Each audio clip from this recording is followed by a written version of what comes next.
Welcome, at long last, to the Rogue reviews of Merchants of Infinity.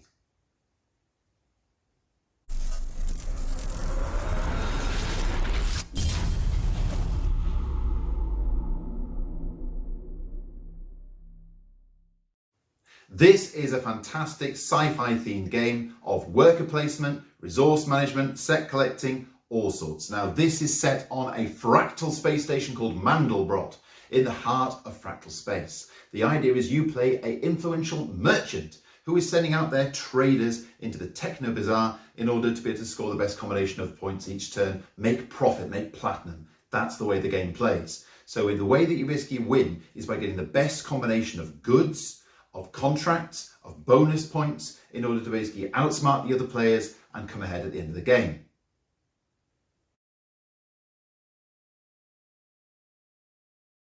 So how does all this work? Well, you get a handful of the most gorgeous, fantastic, mahoosive meeples that people have ever seen. This, in many people's opinion, is the best part of the game.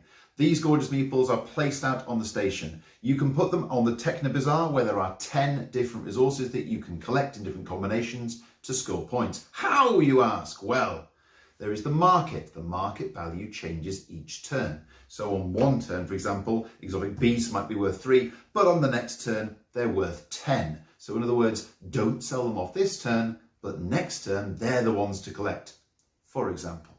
The other ways you can score points are taking on contracts. Now the space contracts from the spaceport that you can pick up and collect are the same kind of combinations of resources, but they are generally worth more. So on a turn, for example, where, I don't know, clothes might be worth 4 points, if you can basically pick up some extra values that are suddenly worth a lot more, it means you can maximize your profits and score even more than your competitors.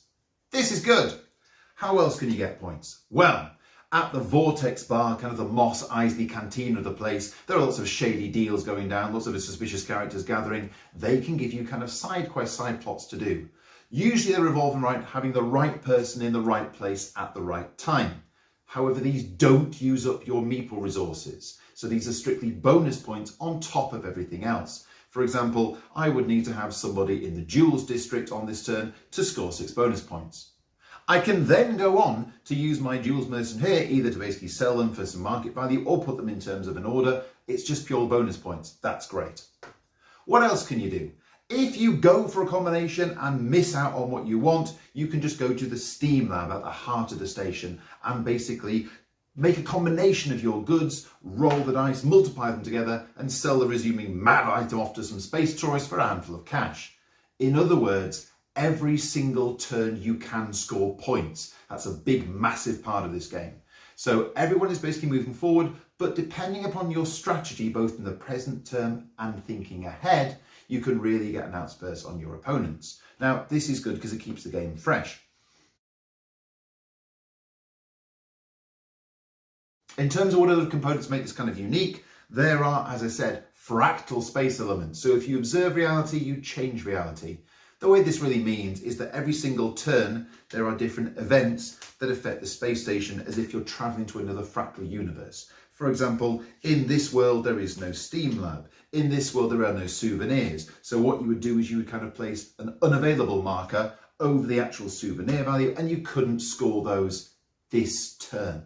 However, next turn, that'll be freed up. Something else might be unavailable, so it affects your ongoing strategy.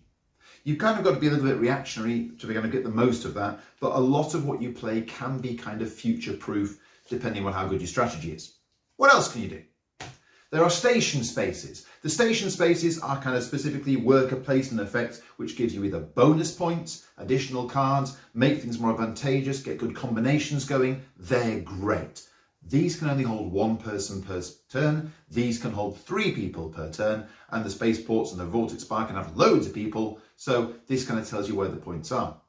There are also Nova spaces. These are the purely optional player versus player spaces. You don't have to play these if you don't want to, but if your group chooses to, you can do things like steal cards off each other, basically budge contracts, move people around, restrict traditions. It's the kind of thing that basically introduces a bit of PvP nature to the game, but you don't have to play it that way.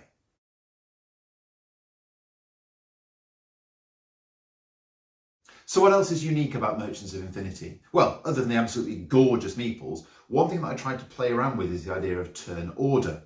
In different games, for example, 5 tribes, you might pay an auction to see who goes first. You could just go around clockwise if you so fancy, but I wanted something a bit different. So I thought, what if in the hours before the trading starts, all the merchants are kind of gathered around, having a drink, trying to psych each other out and playing cards. So I've kind of created a little mini game called Cogs. The idea is you get a small hand of cards each turn, and then you can kind of basically bet how many cards you're going to play, make the best score, and that's how you determine turn order. You get extra little cards each turn, and you can kind of psych each other out by playing more or less cards. There's also cards that let you swap players' hands, cancel cards, double cards, so it's something a little bit original and unique. It's nice fun, and it's very, very quick. So, once you've got your turn order developed, you go straight into strategy. Now, if you're going first, this gives you more options in terms of maximizing certain areas, in terms of getting certain cards before they go, in terms of getting the most valuable station spaces or best combinations. At different points in your game, it will be not really important to go first, or it will be essential to go first, depending upon what your strategy is. And again, that's one of the things that keeps the game interesting, because every game is different.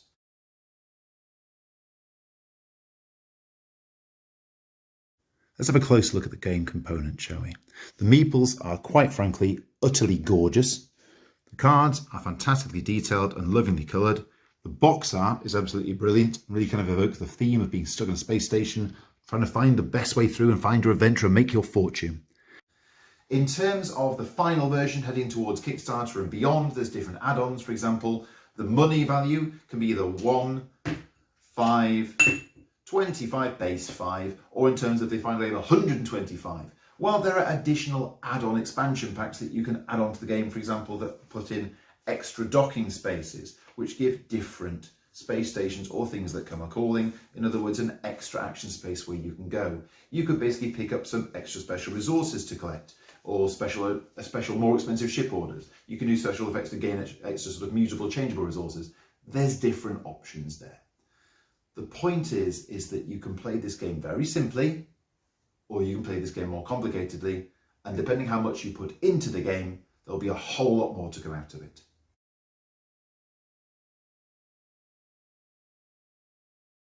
I'm super proud of it. It's taken years upon years upon years to design, and the biggest thing is that people who play it enjoy it. They have a good time. They love the components, they love the look of it, the artwork's gorgeous, and hopefully I'd love to play it with you soon. If you'd like to see this project come to reality and a table near you soon, you know where to find us. RogueArtistCreations.com. You can find us on Facebook at Rogue Artist Creations. On Twitter, we're at Rogue A Creations. We're even on Instagram at Rogue Artist Creations. You can find us wherever good games to be had. If you want to contact me, I am GM1st at RogueArtistCreations.com, and I'd love to hear from you. Thanks very much.